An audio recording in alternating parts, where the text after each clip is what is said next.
जय सिन्हा साहब कि अलग अलग देशों के साथ हम जो फ्री ट्रेड एग्रीमेंट कर रहे हैं, फ्री ट्रेड एग्रीमेंट में वो देश कैपेबल हैं हमारे यहाँ सामान भेजने के लिए, हम कैपेबल हैं कि नहीं है, इस पर कई लोग सवाल उठाते हैं। क्योंकि हमें चाहिए क्वालिटी के प्रोडक्ट, हमें चाहिए उस मास स्केल का प्रोडक्शन कैपेसिटी, तो और फिर एक्सपोर्ट की अपॉर्चुनिटी।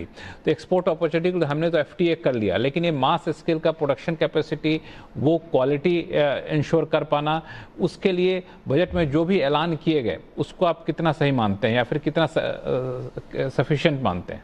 जर्मनी सिन्हा साहब। देखिए ना, टेक्सटाइल्स एंड गारमेंट्स में हम लोग का जो पोजीशन है वो वियतनाम और बांग्लादेश और इथियोपिया ले लिया था, क्योंकि हम लोग के पास एफटीए नहीं था यूरोप के साथ। तो अब ये यूरोप के साथ, हाँ, ये बरार साहब ने सही बोला कि अभी 1 साल दूर है, मगर इसके लिए हम लोग को तैयार भी होना है, क्योंकि हम लोग के उद्योगपति सब बांग्लादेश में लगाने लगे थे प्लांट।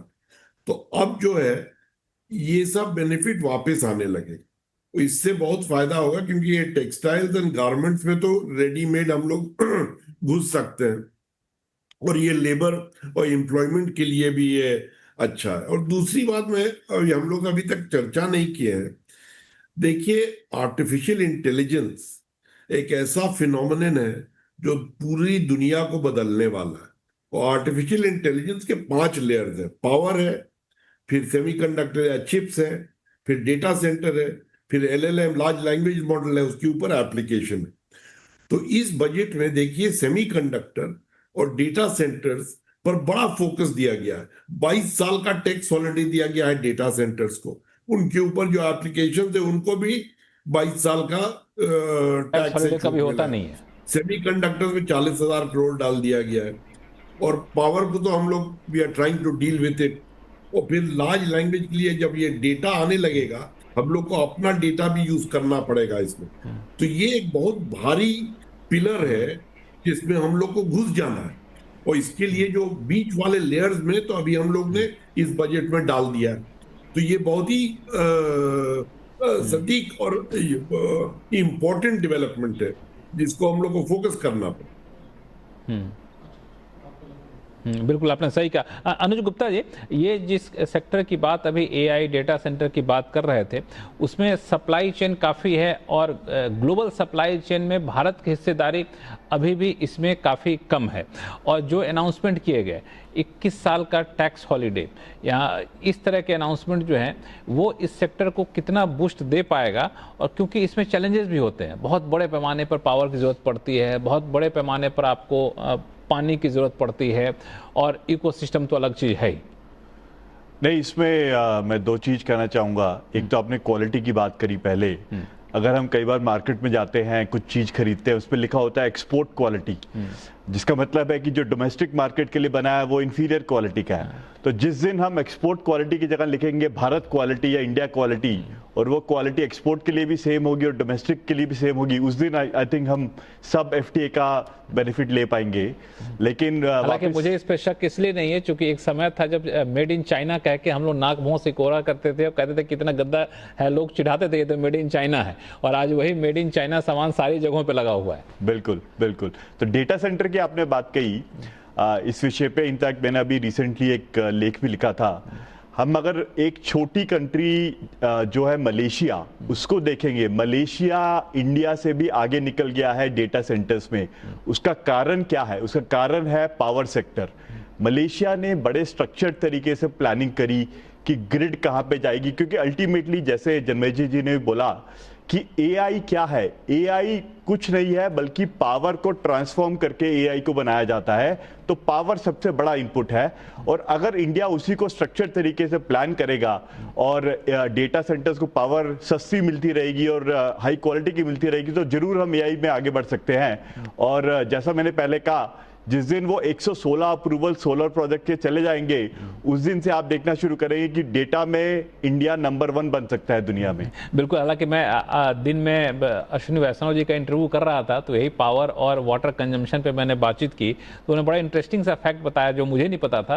उन्होंने कहा कि एक कंपनी आई जो उनको प्रेजेंटेशन दी है जो बता रही कि पावर और वाटर कंजम्पशन जो है 35% तक कम हो सकती है, एक नई टेक्निक का ईजाद किया गया है। तो ये सारी चीज़ें हैं जो आगे चल के देखेंगे कैसे रोल आउट होती है।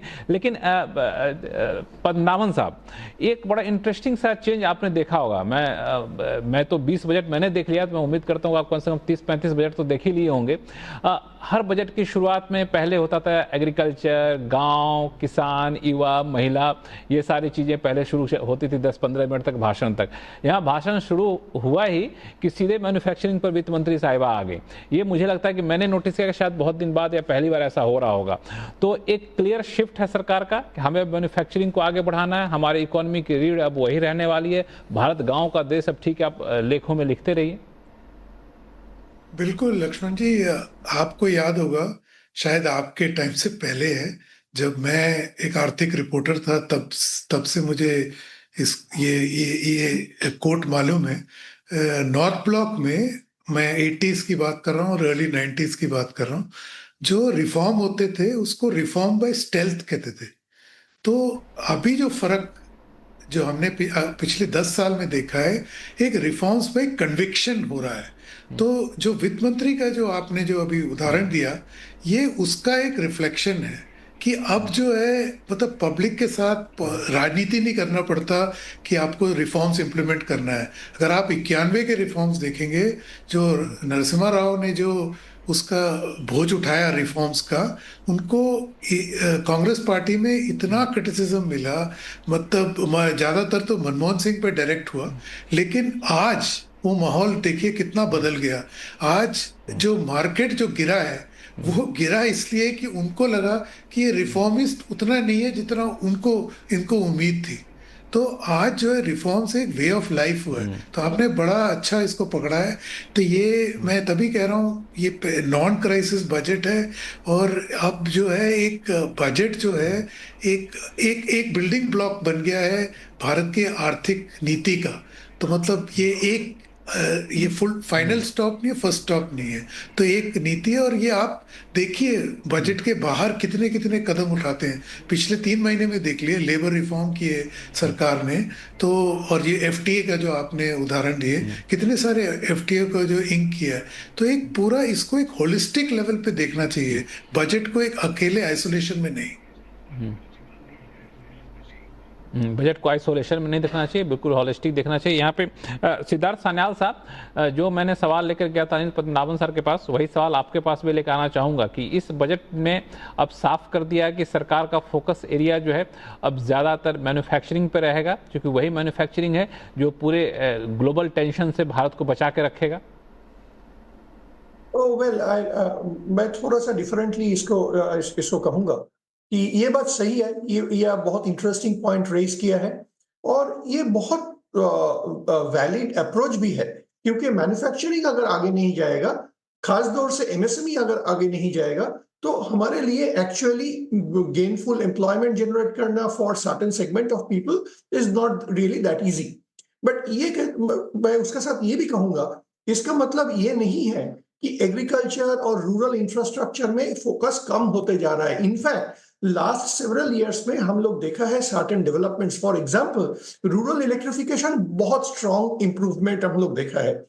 उसका अगले स्टेप, लॉजिकल स्टेप ये होना चाहिए कि एग्रीकल्चर के लिए हमें बहुत ज्यादा एमएसपी हाइक शायद नहीं चाहिए, बट उसके वजह मतलब उसके बदले में अगर ये मिल जाए कि एग्रीकल्चरल स्टोरेज सिस्टम बहुत अच्छा होते जाएगा, रूरल कनेक्टिविटी बहुत अच्छा होते जाएगा, I think that is the best quality of inclusivity and long term sustain inclusivity.